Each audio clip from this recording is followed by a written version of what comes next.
What's up, guys? This is Brave, and I'm back for another review of Tyler Perry's Sistas.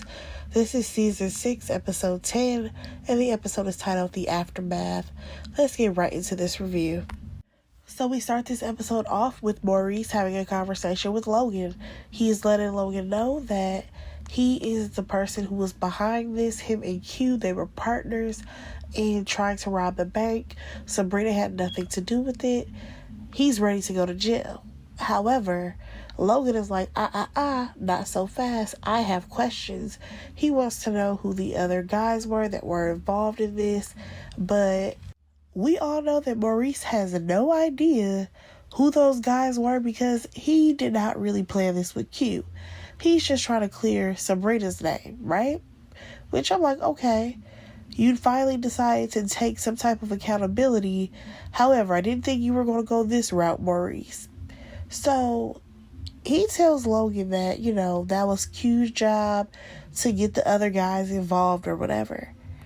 So, of course, Maurice is ready to go down for this crime or whatever.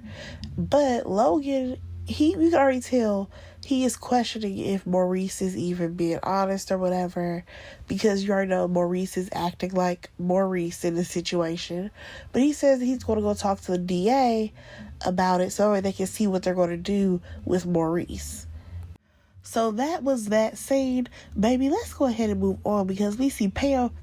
And I must say, Pam looks really good in this scene. Am I the only one who feels that way? But back to the story. She gets a phone call from Aaron, right? Aaron, why are you calling her? You calling a woman who is not your partner or friend, talking about some, hey, do you have Karen's client list? Sir, what are you doing? Why are you still involved in Karen's business? And I mean literally her business. Why are you involved in what she has going on? She has let you know time and time again she has no interest in you. She doesn't want you around. She didn't want you to help clean up. This woman don't want you near her or her business. Please stop overstepping. Now even Pam is saying this is not going to make Karen like you because she knows that Karen don't want Aaron either. But he's like, no, it ain't even like that. I want her client list so that way we can reach out to the clients, let them know that the shop has burned down, and then we can see if they want to help volunteer to clean up the place. Because, he got all these hazmat suits laying around. So he feel like, if enough people join in and help clean up, then, it'll cut down on the cost. Sir, you, again, overstepping. Number one. Number two, according to Zach, and as well as you said it wasn't that much damage anyway. Why are you trying to get her clients involved? Hell, and like Pam said, they probably don't even like her like that. Listen, if she got an attitude the way she been having on these past couple of seasons, nobody really mess with Karen like that. They just want their hair done properly. So Pam has to be the bearer of bad news because she's like, well, Zach is going to be giving Karen the money to, fix her place up. So, Aaron, this should let you know to leave Karen alone because she already has the funds. However, he's like, nah, because, I was at her house yesterday. They were getting into it. And I'm just like, so now you out here spreading the gossip about Karen. Again, you doing too much. Now, he done finessed Pam into saying that she's going to send out a mass email to the client list to see if anybody wants to help. Then he ends up asking about the people who work at the salon to see if they want to help or whatever. And I'm like, if they want to help, probably not. They probably trying to figure out where can they go to work because they no longer have stations to work at. They will probably be working from home. Hell, they might be trying to move in with the other guy who took on her client list. So these two get off the phone or whatever. And you already know Pam told him to lose her number because she's tired of Aaron calling her unnecessarily about Karen. Y'all, let's move on because we see Danni and Preston wrestling and tussling in the bed, right? And the only thing I keep thinking is, I wish, we could get Danny a bigger bed, because that shit is really giving full size, barely. Like, can we upgrade her to a queen or a king size bed? Nonetheless, they're talking or whatever, and he mentions her hot girl summer, right? That was the thing that she kept going by. She's having a hot girl summer. And of course, she kind of changes her demeanor, because her hot girl summer was not hot, okay? It was not giving hot girl. It was giving trauma. It was giving, I need to focus on myself and I need to go speak to somebody. I need a therapy session. That's what it was really giving. And what was kind of weird to me was that he said something, and I want to say the line was like, oh, did you learn your lesson or whatever? And she was like, yeah, I learned a lot. And I'm just like, can we unpack this though? Like, Danny went through something that was horrific, okay? She went through something that was absolutely traumatic, and we never got her healing at all. We just decided, well, we didn't decide, but Tyler decided the answer to Danny possibly healing is throwing her into bed with Preston.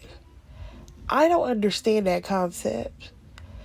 Like, it makes no sense. I would have rathered we went through seeing her having steps of rejecting Preston because she didn't want another man to touch her or something. Like, you all know what I'm saying? I just feel like we could have gone another route with this storyline. And even if she were to, like, hook up with Preston or whatever, right? Whatever. But I just feel like the fact that we are never going to address what happened with her and Jonah, that's an issue for me. The fact that we're not even going to address her messing around with Q, like, that, again, an issue for me. Because I feel like the way Tyler writes this show is that these girls will go through the worst things that could possibly happen to somebody, and we're just supposed to keep moving and get over it. No, that's not going to work. These girls should have had all types of mental breakdowns. Like, seriously. Because of the traumatic events that they have been going through. We don't get to see any reactions or the aftermath of the traumatic events that these girls have gone through. Like, I definitely feel like there have been situations that could have been written for us to show them acting out in ways that were not their norm, but we also get to see them grow. That is one thing that is so lacking on this show, is that there's no growth with these women, and it's frustrating to watch. But nonetheless, let me get back to this scene, because we just have to see Danny in bed with Preston, because that is all Preston really has to offer her. But whatever. Because he's attractive, we want to act like he's offering more. Oh, wait, I forgot. He also cooked good steak dinners. That's what he got to offer. Let me just jump back into the scene. So, what was the whole purpose of this scene, y'all? I guess it was for us to see Danny peer pressure, or should I say partner pressure, Preston into smoking weed for the first time. Was I interested in this? Absolutely not. Let's go ahead and move on. We have Sabrina. Baby girl's at her apartment. She is sipping her wine. She's been through a lot tonight, right? So she gets a phone call, picks it up, whatever. It's Calvin. He's like, oh, you want some company? And she's like, I don't know about that. He's like, yeah, Sabrina, come on, whatever. So she's like, all right, how fast can you get here? He's at her door. Y'all, again, Tyler, why are these men just popping up at these women's apartments? Like, it's not making any sense here at all. All because he called first. I'm not giving him a pass because he's literally outside the door. Come on now. You could at least been like, oh, I'm not far. I'll be there in 10 minutes. You know what I'm saying? Nonetheless, they have this conversation or whatever. And what annoyed me was the fact that Calvin was like, oh, Maurice, he ended up leaving earlier. I don't even know where he went. And I'm just like, since when were you his keeper? Since when did you know all of Maurice's whereabouts? Like, even though we know where he ended up, it's like, since when was Calvin always checking to know where Maurice went and his whereabouts? Maybe he went to the bar. Maybe he went to the club. Who knows where Maurice is going? But I need for you to find some business, Calvin. Like, I really need for you to get you some business about yourself. So Calvin actually ends up telling her about how he basically told Maurice that all of this was his fault or whatever. He asked her if she was mad about him doing that or whatever. And she's like, yeah, it is Maurice's fault, but, she don't want him to feel bad. Here's my thing. I feel like both of y'all have told Maurice multiple times that all of this is his fault. Hell, y'all keep having the same conversation over and over again. I'm not understanding why y'all act like it's such a big deal that y'all have told Maurice this. It's not making sense. Like, I really want this storyline to be over as soon as possible. Like, at this point, throw Maurice in jail. I don't even care. Take Q along with him. Calvin, I don't know what you're going to do. And Sabrina, hopefully you find a new job. Because I am tired of this storyline. But for some reason, Tyler made sure that this scene lasted quite long, because next thing you know, I'm thinking that he about to put the moves on her, but no, not really. He, lets her know that he's always going to be there for her and whoop-de-woo, and she's like, oh, okay, well, what do you want to do? We done ruled out watching TV or whatever, and now they just go talk all night. I'm like, boring. I would have rather we got Sabrina getting her back blown out. Because I feel like that would have been something that shocked us, because Sabrina ain't really that type of person. And, it would have been a little spicy. All we got was her talking about a trip to the Bahamas and them kissing or whatever. Nothing special. Let's move on. Y'all, we had to suffer through a whole scene of Preston's reaction to being high. And when I tell you I wanted this scene to end, and it just kept lasting longer and longer, Tyler, you gotta do better, baby, because this was not it. I literally have nothing to say about that scene. Not at all. So we're going to move right on past it. So we're back with Maurice, and Logan comes into frame, lets him know that, he can basically go home, but he got to come back tomorrow to talk to the DA, right? And then he goes on to ask Maurice, oh, so are you ready for this? Maurice is like, ready for what? He's like, 15 years in jail. And Maurice is like, if that's what it is, that's what it takes. It is what it is. Oh, and he also made sure to tell him, this was not Sabrina involved. Like, this girl had nothing to do with it. Here he comes, though. Here comes Logan talking about but you can cut a deal right now. Basically telling him he can get let off if he gives up Sabrina. And I'm just like, that is so weird. Why does Logan have such an issue with Sabrina? Because this man, he's going hard about how Maurice needs to turn Sabrina in. And I'm just like, what does she have to do with any of this? Like, if this man is saying that it was him, let it be him. And let us go ahead and move on to the next scene. Because we have Karen. She is on the phone with her doctor. And according to her, she ended up leaving the paperwork, I guess, at the doctor's office that said who's the baby daddy. And she's going to come pick it up or whatever, because she can't get an email to her. And I'm just like, why can't you get an email, girl? Come on now. You don't need a physical copy. But nonetheless, she gets off the phone with the doctor and then makes another phone call. So she ends up calling Pam or whatever, and Pam lets her know that she is actually at the salon getting things cleaned up. The clients came through and helped out or whatever, and Aaron is there to supervise. And Karen, she's like, okay, well, I'm gonna come down there or whatever. And, Pam was like, no, we got it. You ain't got to come down here. See, even Pam don't want to be bothered with Karen and her shenanigans. So let's go ahead and move on. We actually go to Zach's house now. Fatima is ready for work. Baby girl has a smile on her face. And she's like, oh, well, you're up early. He's like, yeah, I got to be up early to keep an eye on you. So the whole point of this conversation was that Zach and Fatima are talking about how she was wrong in this situation. And how, basically he had her admit that she shouldn't have went over to Karen's house. And she says that, she shouldn't have went over there. But she ain't sorry for it. And I don't blame her. And I know that a lot of people, they're like, she broke into Karen's house. Girl, please.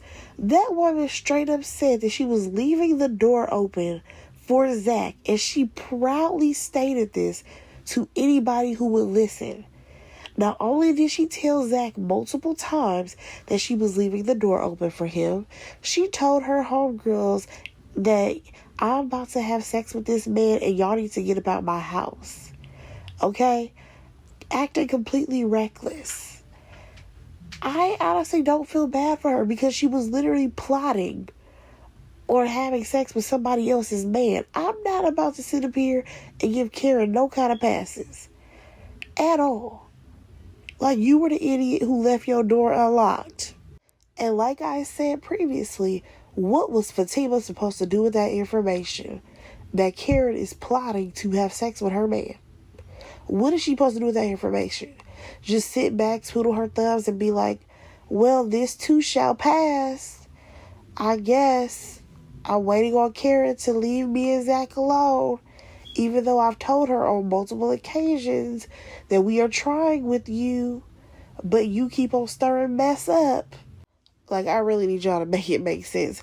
I'm all for Fatima going over there and setting some boundaries. Nonetheless, Zach goes on to say, thank you for believing that I did not sleep with her or whatever. And Fatima is acting a little weird. She's like, yeah, babe, I believe you. I definitely believe you. Do I think that she believes that? I think that she can trust him as far as she can throw him. How far do y'all think Fatima can throw Zach? That's the answer. Nonetheless, he goes on to tell her how he already promised that he was going to help her with her shop. And honestly, I have an issue with that, y'all. There is no way that I'm planning to marry you and at some point our finances will be tied together and all of that. We have a wedding to plan and you're telling me you're writing your ex a check because she didn't have insurance. Nigga, what that got to do with you? You already gave her $70,000 before. $70,000. What did she do with that money, y'all? We still ain't saying what happened with that. We have no answers as to what she did with that money. Like, come on. I'm sorry, but I just feel like Karen is absolutely milking this, especially considering her best friend offered to help her and she turned that down. But you will take some money from your ex? Girl, you're thirsty. Please stop it. And now, according to Zach, he's just going to drop the check off to Pam or whatever. He asked Fatima if she's good with this. She's like, yeah, whatever. Because at this point, what would she do? Try to argue with him about it? And be like, no, you can't do that. You can't give her any money. And have a whole other argument with him? Hell, at this point, she tired of arguing with Zach. And he already done made up his mind, so it is what it is. Now, according to him, he is not going to be talking to Karen at all unless this baby is his. And I'm just kind of like, yeah, sure. She's going to find a way to talk to you, Zach. You know this. Fatima knows this. Hell, we all know this, okay? But then he ends up asking her about what's going on with the stuff with Michael, right? Which is his son. And I'm like, oh, yeah. See, Tyler, this is why I feel like you need your writers ASAP, because I need for these people to focus on one thing at a time. Like, I would have loved for us to just continue the storyline with Zach figuring out this custody situation with Heather and leaving the whole him and Karen storyline alone. We could have just skipped right on over that. But no, Tyler likes to pile on the drama. Alright, y'all, let's go ahead and talk about Hayden and Gary. Hayden is in his place and Tamara skedaddled. Baby girl got the fuck on And we shall see what happens with them, right? Gary ends up coming over. And I'm just like, we really did make Hayden and Gary the dynamic duo of all the people to link up, I guess. So Gary comes over and Hayden has to tell him the whole situation of what went down between him and old girl, right? Gary really don't care. He does not care at all because he feels like Hayden rushed into this whole thing. But Hayden is like, it's funny that you saying all that when your head is so swelled up with everything about Andi, right? So then Gary goes on to talk about how Andi, has said all these things. And here comes Hayden. He's like, yeah, I think that I know exactly what that is. Andi's been talking to all the older women at work. And I'm just like, who she been talking to? She had one client come in. But that is it. You acting like it's some old people at the job that she's just been conversing with. Like, I don't know where Hayden pulled this out of thin air from, but I guess. So Gary is trying to convince him to go for this run, right? Now, Tamara is the only thing that is on Hayden's mind. And Gary is like, no, let's just go run. We'll run in her neighborhood, right? You know where she lives, right? Hayden says, yeah, I know the city that she lives in. He has no idea where Tamara lives. And Gary's like, how do you go marry a woman and you don't even know where she lives? And I'm just like, well, the same way that you say that Andi has interest in you and she don't know where you live. Andi has not been to Gary's place. Y'all, if we really want to go down the timeline, Andi has no idea where Gary lives because Gary has been living off of her.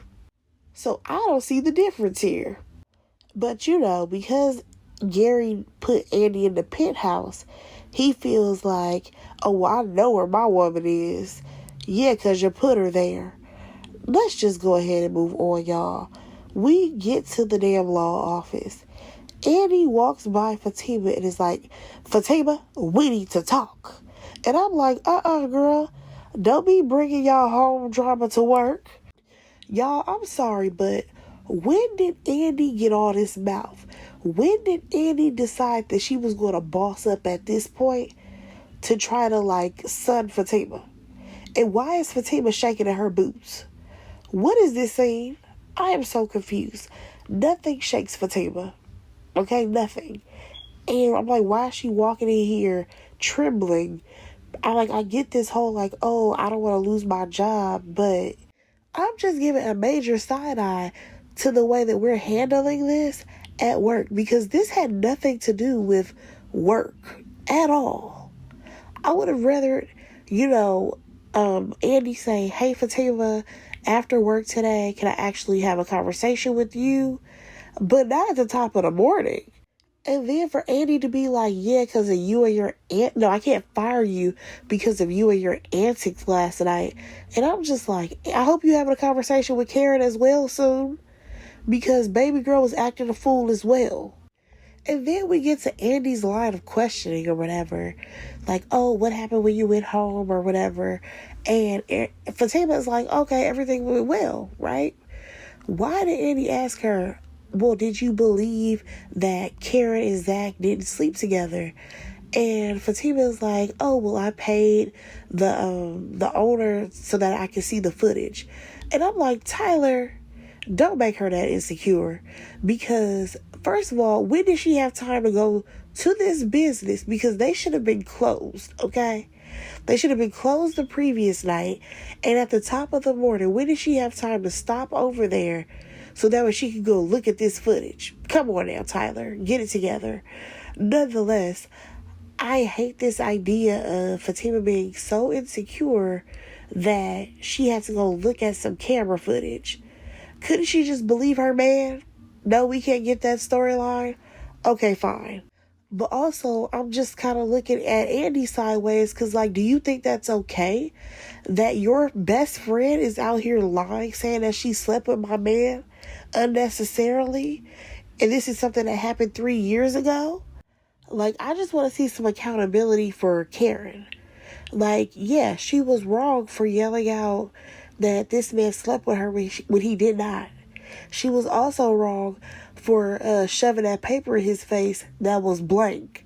She was also wrong for inviting a man who is, ready to marry somebody else over so that way he can sleep with her. I'm not understanding how we ain't bringing that up, though. Or I'm wondering if we're ever going to see a scene where the ladies actually tell Karen that she's wrong. Because at this point, it looks like her and Andi won't be talking for a while. Nonetheless, you have Fatima explaining how she's getting better with her attitude or whatever, and she needs to think things through before she reacts. Next thing you know, Andi is talking about how she had a bad night because her and Gary got into it, and she went to bed lonely, but baby girl has now created a dating profile. So Fatima takes a look at it, and come to find out, she knows a couple of guys that are on this dating site. Hell, she's even dated one of them, her and her friend or whatever. And now Andi is back in the slumps because it's a woe is me and all men are the same. I'm never going to find a man who loves me. Like, what else is going on? Can we give her a case that's interesting? Because we ended that scene with them reiterating how Fatima was wrong and how she needs to, heal herself or whatever. Whatever.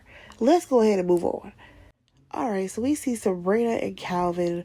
They are laid out on this couch, and we already know nothing happened between them or whatever. He gets up. He got to go into the office.